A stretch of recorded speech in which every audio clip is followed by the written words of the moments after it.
안녕하세요. 현장에서 실제 계약과 분쟁을 경험하고 있는 공인중개사 원종성입니다. 최근에 이재명 대통령이 제9회 국무회의 모두 발언에서 이런 말씀을 했습니다.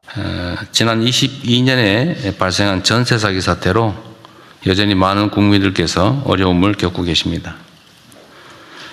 스스로 유명을 달리한 피해자도 파악된 것만 7명에 이릅니다. 민생 안전과 공동체의 신뢰를 훼손하는 전세 사기 범죄의 근절을 위해서는 주거 안정에 대한 사회적 책임성을 보다 강화할 필요가 있습니다.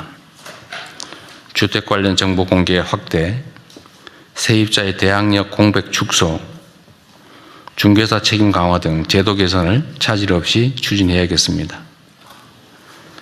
전세 사기 근절 역시 우리 사회에 잔존하는 비정상의 정상화를 위한 핵심 과제라는 말씀을 드립니다. 2022년도에 발생한 전세 사기 사태로 아직도 많은 국민들이 어려움을 겪고 있다. 스스로 생을 마감한 피해자도 7명에 이른다. 그래서 정부는 전세 사기를 막기 위한 여러 제도 개선을 추진하겠다고 밝혔습니다. 그 대표적인 내용은 다음과 같습니다. 전세 사기를 막기 위한 정부 대책이 발표됐습니다. 전세 계약 위험도를 미리 확인할 수 있는 시스템이 도입되고 공인중개사 책임도 한층 강화됩니다. 김용재 기자입니다. 전세 사기 피해자는 최근 3년간 3만 5천 명입니다. 누적 피해 보증금 규모는 무려 4조 7천억 원에 달합니다. 세입자가 계약 전 임대인 세금 체납 등 위험 여부를 제대로 확인하기 어려웠던 게 피해의 주된 원인이었습니다. 정부가 피해 사전 차단을 위해 전세 위험 진단 서비스를 도입하기로 했습니다. 주소만 입력하면 근저당과 세금 체납 여부, 신용 등을 종합해 위험도를 알려주는 방식입니다. 세입자의 거주 권리를 보호하는 대항력도 전입신고 즉시 발생하도록 손질합니다. 전입신고 뒤 다음 날 대항력이 발생하는 틈을 타 임대인이 추가 대출을 받는 허점을 막겠다는 취지입니다. 공인중개사 책임도 크게 강화됩니다. 앞으론 기존 임차인의 보증금 규모 등 권리관계를 설명하지 않으면 영업정지 등 처벌을 받습니다. 전세 계약 전 위험 확인 강화. 두 번째, 공인중개사 책임 강화. 세 번째, 주소 입력만으로 위험 여부를 확인하는 시스템을 구축한다. 네 번째, 전입신고 즉시 대항력이 발생하도록 한다. 다섯 번째, 기존 임차인이 보증금 등 권리관계를 설명하지 않으면 중개사를 처벌한다는 뉴스 보도도 있었습니다. 표면적으로 보면 전세 사기를 막기 위한 좋은 정책처럼 보입니다. 그런데 현장에서 일하는 중개사 입장에서 보면 아주 중요한 문제가 하나 빠져 있습니다. 바로 설명 의무는 있지만 확인 권한은 부족하다는 점입니다. 책임은 있는데 확인 권한은 부족한 현실이 있습니다. 현행법을 보면 공인중개사는 임차인에게 권리관계를 설명할 의무가 있습니다. 기존에도 있었고 책임도 충분히 있었습니다. 한간에는 복비만 받고 나 몰라라, 안 통한다, 대통령 중개사 책임 강화 추진이라는 뉴스도 나오는 사례를 보았습니다. 하지만 문제는 공시된 권리관계는 대한민국 모든 국민이 확인할 수가 있지만 선순위 세입자의 보증금 등 미공시 권리관계를 확인할 수 있는 권한이 거의 없다는 것입니다. 대표적인 것이 전입세대 열람원, 확정일자 부여 현황 등입니다. 특히 다가구 주택 전세 계약에서는 이 정보가 매우 중요합니다. 왜냐하면 이미 들어와 있는 세입자의 보증금 규모에 따라서 건물 전체의 위험도가 달라지기 때문입니다. 현장에서 실제로 벌어지는 상황을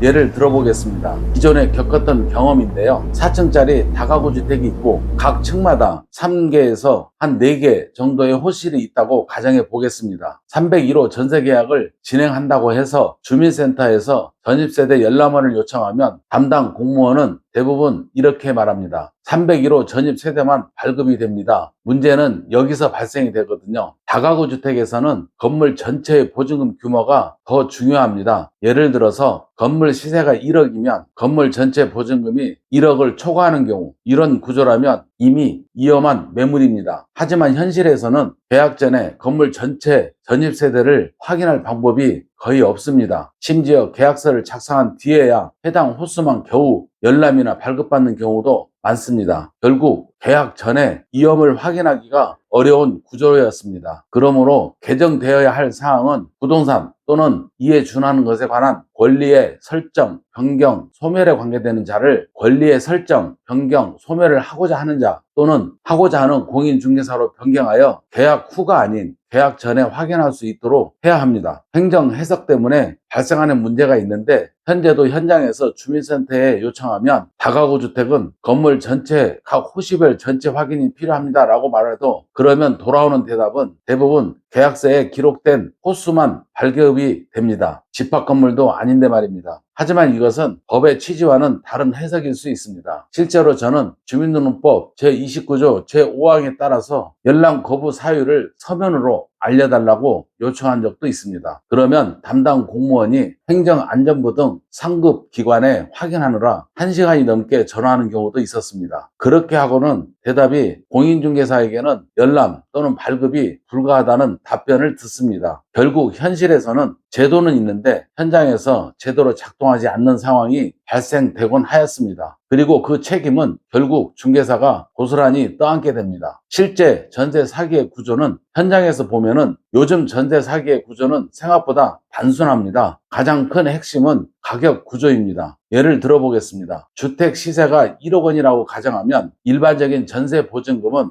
보통 시세의 약 70% 수준입니다. 즉 7천만 원 정도가 정상적인 범위입니다. 그런데 전세 사기 구조에서는 시세가 1억인데 전세가가 1억 또는 1억 2천만 원까지 올라가는 경우입니다. 왜냐하면 보증금으로 건물을 매입하거나 대출을 상환하는 구조이기 때문입니다. 이 구조에서는 집값이 조금만 하락해도 보증금을 돌려줄 수 없는 상황이 발생됩니다. 그래서 전세 사기는 대부분 권리 관계보다 가격에서 먼저 위험 신호가 나타납니다. 진짜 필요한 전세 사기 예방 정책은 전세 사기를 막기 위해 정말 필요한 것은 무엇일까요? 저는 크게 두 가지라고 생각합니다. 첫 번째, 중개사의 계약서 작성 전에 권리 관계를 확인할 수 있는 권한을 확대해야 합니다. 예를 들어 계약서 작성 전에 전입세대 열람 확대, 계약 작성 전에 확정일자 부여 현황 확인, 계약 작성 전에 국세, 지방세 체납 확인을 공인중개사가 확인할 수 있어야 합니다. 두 번째, 공적으로 확인 가능한 시세 시스템이 완비되어야 합니다. 특히 문제가 되는 것이 신축 빌라의 시장입니다. 신축 빌라는 거래 사례가 거의 없기 때문에 정확한 시세 판단이 어렵습니다. 그래서 분양가 그대로 전세가가 형성되는 경우가 매우 많습니다. 이 구조에서는 전세 사기 위험이 매우 커질 수 있습니다. 그래서 시세 정보와 실무 교육을 강화하는 것도 전세 사기 예방에 중요한 요소라고 생각합니다. 저희 LBA 센스 공인중개사는 신축 빌라의 경우 시세를 복선 가격으로 분석하여 판단합니다. 대부분의 중개사가 복선 가격을 분석할지 모르시는 중개사가 많기 때문에 적절한 교육이 필요합니다. 전세 사기는 단순한 경제 문제가 아닙니다. 한 사람의 인생을 무너뜨릴 수 있는 매우 심각한 사회 문제입니다. 그래서 정부도 제도 개선을 추진하고 있지만 현장에서 느끼는 것은 아직 중요한 부분이 빠져 있다는 점입니다. 책임을 강화하려면 권한도 함께 주어야 합니다. 그래야 중개사가 정확하게 확인하고 임차인에게 올바른 정보를 설명할 수 있습니다. 그래야만 전세 사기를 사전에 예방할 수 있다고 생각합니다. 어차피 대통령께서 언급한 내용이니만큼 이번 제도 개선을 제대로 이루어져서 전세 사기 없는 깨끗한 사회가 되어 국민의 주거 안정에 큰 도움이 되었으면 합니다. 오늘 영상이 도움이 되셨다면 구독과 좋아요를 부탁드립니다. 앞으로도 현장에서 실제 경험한 부동산 이야기와 전세 사기 예방 정보를 계속 전해드리도록 하겠습니다. 감사합니다.